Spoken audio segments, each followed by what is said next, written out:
ಈ ಕ್ಷೇತ್ರದ ಜನಪ್ರಿಯ ಶಾಸಕರಾದಂಥ ಹರೀಶ್ ಗೌಡ್ರೆ ಮತ್ತು ಮುಖ್ಯವಾಗಿ ಈ ಒಂದು ಪವಿತ್ರವಾದಂಥ ಕಾರ್ಯಕ್ರಮದಲ್ಲಿ ಸಾವಿರಾರು ಸಂಖ್ಯೆಯಲ್ಲಿ ರಾಮಕೃಷ್ಣ ಪರಮಹಂಸರು, ವಿವೇಕಾನಂದರವರು ಮತ್ತು ತಾಯಿ ಅವರೆಲ್ಲ ಅನುಯಾಯಿಗಳಾಗಿ ಒಂದು ಭಕ್ತಿಪೂರ್ವವಾಗಿ ಸೇರಿದಂಥ ಎಲ್ಲ ನನ್ನ ಬಂಧು ಭಗಿನಿಯರೇ, ಇದೊಂದು ದೊಡ್ಡ ಐತಿಹಾಸಿಕವಾದಂಥ ಕಾರ್ಯಕ್ರಮ. ಯುವ ಶಕ್ತಿ, ಯುವ ಆಲೋಚನೆ, ಯುವ ಚಿಂತನೆ, ಇದೇ ವಿವೇಕಾನಂದರ ಚಿಂತನೆ.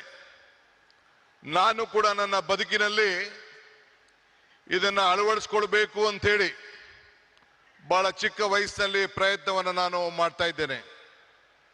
ಈ ಹೊಸ ಚಿಂತನೆ ಒಂದು ಬದಲಾವಣೆಯ ಒಂದು ಆರಂಭ.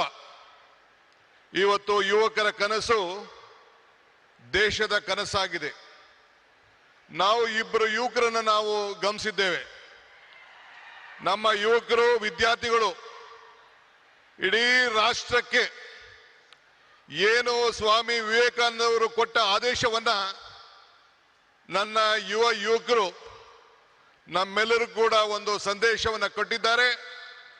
ಎಲ್ಲ ರಾಮಕೃಷ್ಣ ವಿದ್ಯಾಶಾಲೆ ಎಲ್ಲ ನನ್ನ ಯುವಕ ವಿದ್ಯಾರ್ಥಿಗಳಿಗೆ ನನ್ನ ಸಾಷ್ಟಾಂಗ ನಮಸ್ಕಾರಗಳನ್ನು ಅರ್ಪಿಸಲಿಕ್ಕೆ ನಾನು ಬಯಸ್ತಾ ಇದ್ದೇನೆ. ಇದು ನಮ್ಮ ಸರ್ಕಾರದ ಆಲೋಚನೆ ಕೂಡ ವಿವೇಕಾನಂದರ ಆಲೋಚನೆಯನ್ನ ಹಮ್ಮಿಕೊಂಡಿದ್ದೇನೆ. ಯುಗ ನವಯುಗ ಇದೇ ನಮ್ಮ ದೊಡ್ಡ ಘೋಷಣೆ ಅಂತ ಹೇಳಲಿಕ್ಕೆ ನನಗೆ ಬಹಳ ಸಂತೋಷ ಆಗ್ತದೆ. ಇವತ್ತು ನಾವೆಲ್ಲ ಸೇರಿ ಒಂದು ಟೀಮ್ ಕರ್ನಾಟಕ ಆಗಿ ಕರ್ನಾಟಕದ ಅಭಿವೃದ್ಧಿಗೆ ಇಡೀ ವಿಶ್ವ ಕರ್ನಾಟಕವನ್ನ ಗಮನಿಸ್ತಾ ಇದೆ. ಈ ಹಿನ್ನೆಲೆಯಲ್ಲಿ 10,000 ಯುವ ಸಂಘಟನೆಗಳು ಒಟ್ಟಾಗಬೇಕು. ಇಡೀ ಪಂಚಾಯತ್ಗಳಲ್ಲಿ, ಮುನ್ಸಿಪಾಲಿಟಿಗಳಲ್ಲಿ ಸಂಘಗಳು ಬೇರೂಡಬೇಕು ಅಂತ ಹೇಳಿ ನಾನು ಕೂಡ ಒಂದು ಹೊಸ ಚಿಂತನೆಯನ್ನ ಪ್ರಾರಂಭವನ್ನು ನಾನು ಮಾಡ್ತಾ ಇದ್ದೇನೆ. ಹಳ್ಳಿಗಳಲ್ಲಿ, ನಗರಗಳಲ್ಲಿ ನಮ್ಮ ಯುವ ಶಕ್ತಿಯನ್ನು ನಾವು ಸರಿಯಾದ ರೀತಿ ಬಳಸ್ಕೊಂಡು ಸಾಂಸ್ಕೃತಿಕ ಕ್ರೀಡೆ, ನಾಟಕ ಇವೆಲ್ಲ ಕೂಡ ಅಳವಡಿಸ್ಕೊಳ್ಳಿಕ್ಕೆ ಅನೇಕ ಕಾರ್ಯಕ್ರಮಗಳನ್ನು ಇವತ್ತೆಲ್ಲ ನಾವು ರೂಪಿಸ್ಕೊಂಡು ಬಂದಿದ್ದೇವೆ. ಈ ಮೂಲಕ ನಮ್ಮ ಯುವಕರಲ್ಲಿ ಒಂದು ದೈಹಿಕವಾದಂಥ ಶಕ್ತಿಯನ್ನ, ಮಾನಸಿಕವಾದಂಥ ಶಕ್ತಿಯನ್ನ ಇವತ್ತು ನಾವೆಲ್ಲರೂ ಕೂಡ ಕಾಪಾಡಲಿಕ್ಕೆ ನಾವೆಲ್ಲ ಕೂಡ ಬದ್ಧರಾಗಿ ಇವತ್ತು ಕೆಲಸವನ್ನು ಮಾಡಬೇಕಾಗಿದೆ. ಬಂಧುಗಳೇ, ಈಗ ತಾನೇ ನಾವು ಟಿವಿಯಲ್ಲಿ ಚಿತ್ರವನ್ನ ಗಮನಿಸ್ತೋ. ಮೈಸೂರಿನ ಇತಿಹಾಸ ವಿಶ್ವದ ಇತಿಹಾಸ. ಮೈಸೂರಿನಿಂದ ಇವತ್ತು ಸ್ವಾಮಿ ವಿವೇಕಾನಂದರವರು 1893ರಲ್ಲಿ ಇಲ್ಲಿಂದ ಹೆಜ್ಜೆ ಹಾಕಿ ಆವತ್ತಿನ ಕಾಲದಲ್ಲಿ ಒಡೆಯರು, ಮಹಾರಾಜರು ಏನು ಅವ್ರಿಗೆ ಕೊಟ್ಟಂತ ಪ್ರೋತ್ಸಾಹದಿಂದ ವಿಶ್ವಕ್ಕೆ ಹೋಗಿ ಮೈ ಬ್ರದರ್ಸ್ ಅಂಡ್ ಸಿಸ್ಟರ್ಸ್ ಅಂತ ಏನು ಭಾಷಣವನ್ನ ಮಾಡಿದ್ರು, ಇಡೀ ವಿಶ್ವದ ಗಮನವನ್ನ ಈ ಭೂಮಿಯಿಂದ ಸೆಳೆಯಲಿಕ್ಕೆ ಒಂದು ದೊಡ್ಡ ಶಕ್ತಿಯನ್ನು ಕೊಟ್ಟರು. ಅದಕ್ಕೆ ನಾನು ನಮ್ಮ ಹಿರಿಯರಂತ ಮಹಾರಾಜರಿಗೆ, ಆವತ್ತಿನ ಕಾಲದ ಮಹಾರಾಜರಿಗೆ ನನ್ನ ಸಾಕ್ಷಾಂಗ ನಮಸ್ಕಾರಗಳನ್ನು ಅರ್ಪಿಸಲಿಕ್ಕೆ ನಾನು ಬಯಸ್ತಾ ಇದ್ದೇನೆ. ಇವತ್ತು ನಾವೆಲ್ಲ ಇಂಥ ಒಂದು ಐತಿಹಾಸಿಕವಾದಂಥ ಕಾರ್ಯಕ್ರಮದಲ್ಲಿ ಪಾಲ್ಗೊಂಡಿದ್ದೇವೆ. ಇವತ್ತು ವಿವೇಕಾನಂದರ ಸಾಂಸ್ಕೃತಿಕ ಯುವ ಕೇಂದ್ರವನ್ನ ನಮ್ಮ ರಾಮಕೃಷ್ಣ ಮಹಾಸಂಸ್ಥೆಯ ನಮ್ಮ ಪೂಜ್ಯರೆಲ್ಲ ಕೂಡ ಇವತ್ತು ಅಳವಡಿಸಿದ್ದಾರೆ. ಇದು ಅವರ ವೈಯಕ್ತಿಕವಾದಂಥ ಆಶ್ರಮದ ಆಸ್ತಿಯಲ್ಲ, ಇದು ಇಡೀ ದೇಶದ ಆಸ್ತಿ. ಈ ದೇಶದ ಯುವಕರನ್ನ ಯಾವ ದಿಟ್ಟಿನಲ್ಲಿ ತೆಗೆದುಕೊಂಡು ಹೋಗ್ಬೇಕು ಅಂತೇಳಿ ಒಂದು ಕಾರ್ಯಕ್ರಮವನ್ನು ಇವತ್ತು ರೂಪಿಸಿದ್ದಾರೆ. ಅದಕ್ಕೆ ಇಡೀ ಭಾರತದ ಯುವಕ ತಂಡ, ಯುವ ಸಮುದಾಯ, ಎಲ್ಲ ನನ್ನ ತಂದೆ ತಾಯಿಂದರು, ಹಿರಿಯರೆಲ್ಲರೂ ಕೂಡ ಈ ದೊಡ್ಡ ಐತಿಹಾಸಿಕವಾದಂಥ ರಾಮಕೃಷ್ಣ ಸಂಸ್ಥೆಗೆ ಕರ್ನಾಟಕ ಸರ್ಕಾರದ ಪರವಾಗಿ ನಿಮ್ಮೆಲ್ಲರ ಪ್ರತಿನಿಧಿಯಾಗಿ ಅವ್ರಿಗೊಂದು ಸಾಷ್ಟಾಂಗ ನಮಸ್ಕಾರಗಳು ಮತ್ತು ಅಭಿನಂದನೆ ಸಲ್ಲಿಸಲಿಕ್ಕೆ ನಾನು ಬಯಸ್ತಾ ಇದ್ದೇನೆ. ಇಡೀ ಸರ್ಕಾರ ಅವರ ಜೊತೆಯಲ್ಲಿ ನಿಂತ್ಕೊಳ್ತಾರೆ. ನಾನು ಈ ಸಂದರ್ಭದಲ್ಲಿ ಒಂದು ಮಾತನ್ನು ನನಗೆ ನೆನೆಸ್ಕೊಳ್ಳಿಕ್ಕೆ ನನಗೆ ಇಚ್ಛೆ ಪಡ್ತೇನೆ. ನಾನು ಅನೇಕ ಸಂದರ್ಭದಲ್ಲಿ ಮಾತಾಡ್ಕೊಂಡು ಬಂದಿದ್ದೇನೆ. ಪುರಂದರದಾಸರದ ಒಂದು ಮಾತು ನನಗೆ ಬರ್ತದೆ.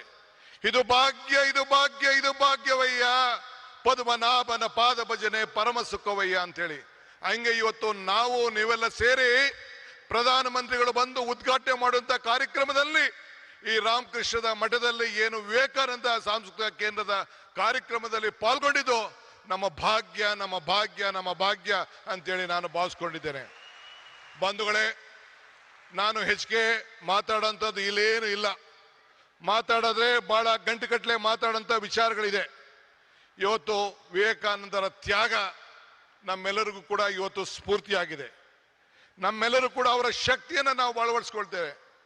ಇವತ್ತು today I am very proud my honourable prime minister is here for this great event. This is a historic event of this country. This is not the historic event of Mysore. This is the historic event of the youth movement of this country. I remember the saying of Swami Vivekananda. He said, be bold-hearted when you are defeated. Be large-hearted when you are victorious. Today, my Prime Minister is here.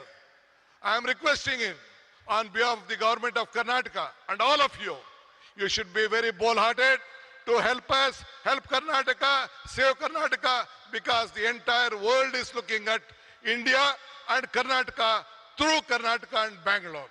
So I request you, once I remember our Honorable Prime Minister, Mr. Atal Bihari Vajpayee, had come to Bangalore for the laying the foundation of the airport. He said, there was a time when the world leaders used to come to Delhi. Then they used to come to Calcutta, Mumbai, Chennai, Hyderabad, or different part of the country. Now the situation has changed. This is when Mr. S.M. Krishna, a student of this institution, was the chief minister. He said that Mr. S.M. Krishna was the chief minister. Then he laid the foundation, Atal Bihari Vajpayee laid the foundation of the international airport. Then Mr. Vajpayee said, the situation has come. The world leaders are first coming to Karnataka and Bangalore, then they are coming to Delhi. This is the strength of this great people. Our people are the culture. Sir, Prime Minister, sir, you see the weather, you see the culture. This is the strength of this great state. The entire state stands with you. We want to work together. We want to work with the federal state. I appeal to you. Let us all work together. This is great. This is the Sankalpa Bhumi. In this Bhumi, at the time when our Vivekananda traveled in a train in the history, he was traveling the ship along with Tataji. Then Tataji asked, what has to be done? He said, India is poor. This has to be a science city. Then the Tataji asked Maharaja. One day Maharaja gave more than 300 acres of land in Bangalore. That is the Indian Institute of Science, which is in Bangalore. That is the contribution of Maharajas to the science of this country. That is what the Maharaja has given, and Tatas helped us. That is why I would like to, this is the great state, great city, and India has to grow with Karnataka, and Karnataka will be with you. Let us work together, make this country proud. I don't want to tell more. I have a lot of things, but I have given only 5 minutes time. I don't want to waste your time. Prime Minister message is very much important for the country. Let us work together. Let us build Karnataka. Let us build India, a strong India. Jai Hind, Jai Bharat, Jai Vivekananda, Jai Ram Krishna, Jai Mata. Ellargu namaskara.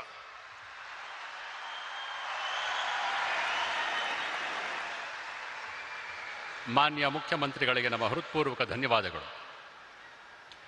The Ramakrishna Math and Ramakrishna Mission carry forward the universal message of Sri Ramakrishna, Sri Sharada Devi and Swami Vivekananda through spiritual awakening and service to humanity. Presiding over this worldwide movement is Parama Puja